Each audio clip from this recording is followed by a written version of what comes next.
Hello, everyone. Hope everyone's doing great on this Monday morning. I just want to tell you what I wish I had known at 20 years old. So, hey, this is just a few things I wish I had known at 20. I did know some of the things, but I wish I had taken the advice that I was given. But at 20, I wish I would have known to always write down your goals in life and reevaluate your goals on a weekly basis. I would just have my goals in my head when I was like 18 or 20. I'd just say, okay, well, I'm going to college and I'm going to study engineering, and hey, that should take care of everything from there. But I never just wrote down my goals and evaluated them.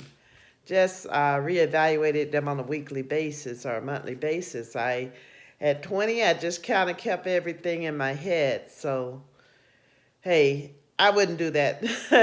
I don't do that now. I write everything down. Also, I wish I would have known that time waits for no one. Time will pass. When you're 18 and 20, you just think, hey, time will be here. I got time. My mother used to tell me, it's later than you think. And boy, was she right. That time will pass, and before you know it, you will hit your 40s, 50s, 60s, what have you. Time flies, that's no joke. So definitely, I would definitely look at that advice. Time waits for no one, time just goes. Okay, also, I would be more intentional with my money.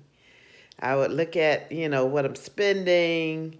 Now I'm very, very organized with my money as far as, I have my little guilt-free spend. I may say, okay, now this little bit of money, which maybe 1% of my income or something, may go toward the casino or gambling or fun money, just fun money. If I want to go out to dinner, if I want to go to a concert.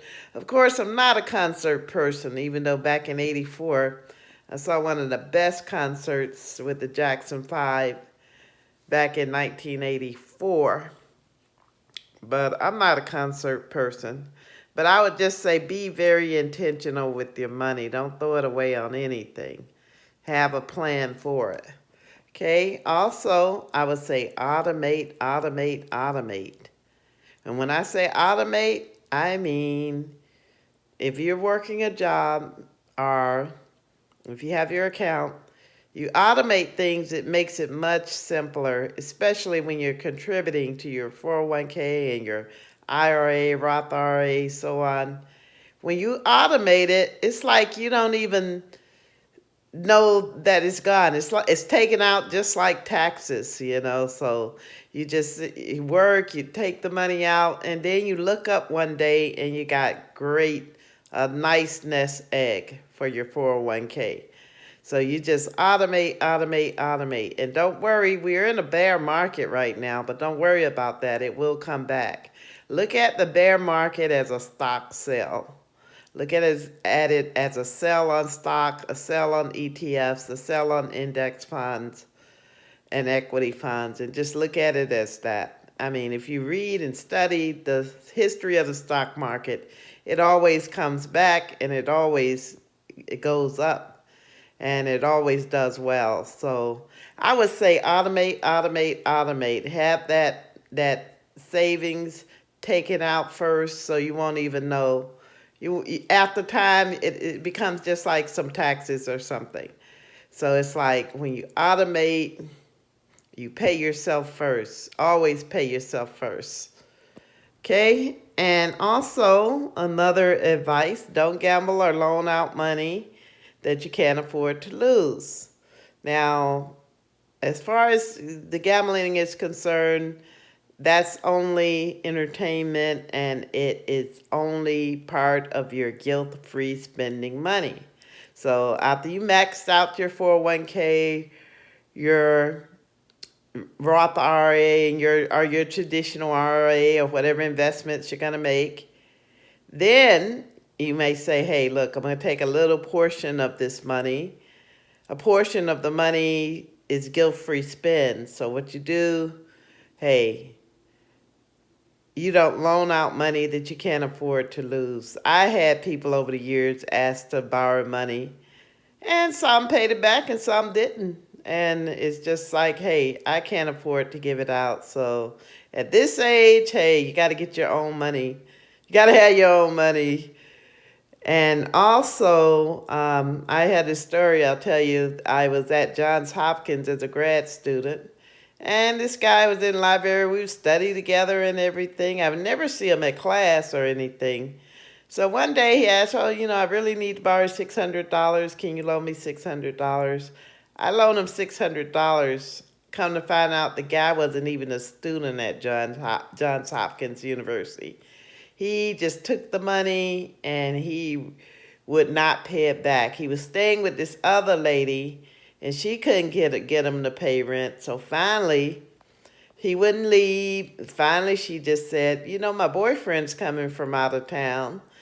And her boyfriend wasn't coming from out of town, but she put a note on the table to, oh, John, just make yourself at home and there's food in the refrigerator. That guy left that same day. See, he wouldn't want to go face to face with a guy, but he would take advantage of a woman. That's the worst kind of punk. That's the worst kind of man ever. But anyway, hey, you live and you learn. That's what you got to do. You live and you learn. You don't gamble what you can't afford to lose, and you don't loan out money that you can't afford to lose. Unless, you loan it to your kids, that's one thing. Of course, I'm sure you'll give your kids money and what have you.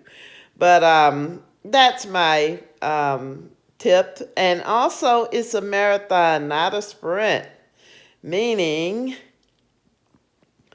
you try to look at things like, oh, I got to do this, I got to do that, got to save and buy this, save and buy that, or pay off this debt, pay off that debt. It's a marathon. And I got to invest here, invest there, put money in the 401k, max out the 401k.